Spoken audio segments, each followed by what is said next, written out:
Doctor Hitesh Patel, આપની પાસેથી એ જાણવું છે કે પેઇન મેનેજમેન્ટની જ્યારે વાત આવે છે, પેઇન મેનેજમેન્ટમાં જ્યારે ગરદન એટલે કે નેકની ગાદી ખસી જાય છે, એની સારવાર કઈ રીતે થાય છે?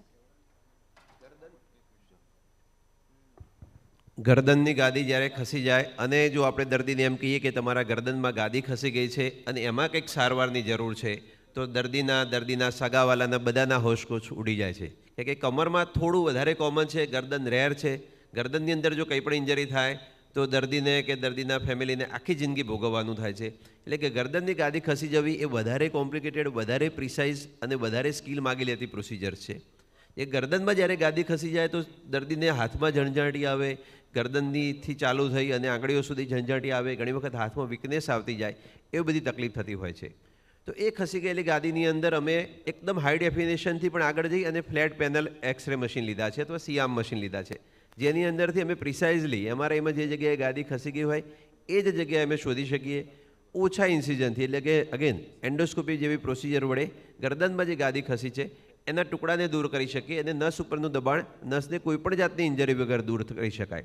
આ માટે જરૂર પડે તો અંદર જે નાના બ્લીડર્સ એટલે કે નાના લોહીના ટપકા જામતા હોય એને દૂર કરવા માટે લેટેસ્ટ પ્રકારના કોટરી મશીન પણ વસાવ્યા છે, જેથી કરીને બ્લીડિંગ ઓછું થાય એટલે પોસ્ટ ઓપરેટિવ કોમ્પ્લિકેશન્સ ઓછા થઈ જાય. આ ઉપરાંત જો ગાદી થોડી જ ખસી હોય, વધારે ખસી ન હોય, તો ગરદનની આજુબાજુ એક નાનકડી નસની આજુબાજુ ઇન્જેક્શન મૂકવામાં આવે, જેના માટે પણ અમારે સારી ક્વોલિટીના એક્સરે મશીન જોઈએ.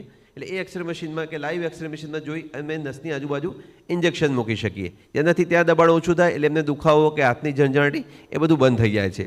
એટલે દર્દીને જે ડર હોય કે ભાઈ મારી ગાદી ખસી જશે કે ગરદનમાં કંઈક સારવાર થશે, તો હું અપંગ થઈ જઈશ, હું ચાલી નહીં શકું, એ બધા જે કોમ્પ્લિકેશન્સનો ભય છે એ પેઇન મેનેજમેન્ટ વડે ઘણા અંશે ઓછો કરી શકાય છે, તો ઓલમોસ્ટ નેસ્ત નાબૂદ કરી શકાય છે. અને મેં અમારી પ્રેક્ટિસમાં પણ જોઈએ કે દર્દીના સગાવાલાને ખૂબ ટેન્શન હોય કે ભાઈ હવે આ 22 વર્ષના કે 30 વર્ષના કે 35 વર્ષના ભાઈનું કે બહેનની ગાદી ખસી ગઈ છે અને એમાં જ્યારે આપણે ઇન્ટરવેન્શન કે ઇન્જેક્શનની વાત કરીએ છીએ તો એમને એમ લાગે કે ડૉક્ટરથી કંઈક ભૂલ થઈ જાય કે આડી અવડી નસની આજુબાજુ ઇન્જેક્શન થઈ જાય કે દૂરબીન મૂકાઈ જાય તો એને પરમેનન્ટ ઇન્જરી થઈ જશે.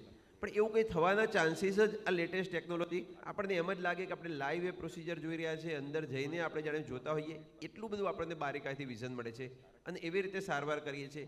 એટલે દરેક પ્રકારની ઇન્જરી આપણે ટાળી શકીએ છીએ અને દરેક પ્રકારના કોમ્પ્લિકેશન ટાળી શકાય છે. એટલે પેઇન મેનેજમેન્ટ ગરદન અને કમર બંને માટે ખૂબ જ આશીર્વાદરૂપ છે.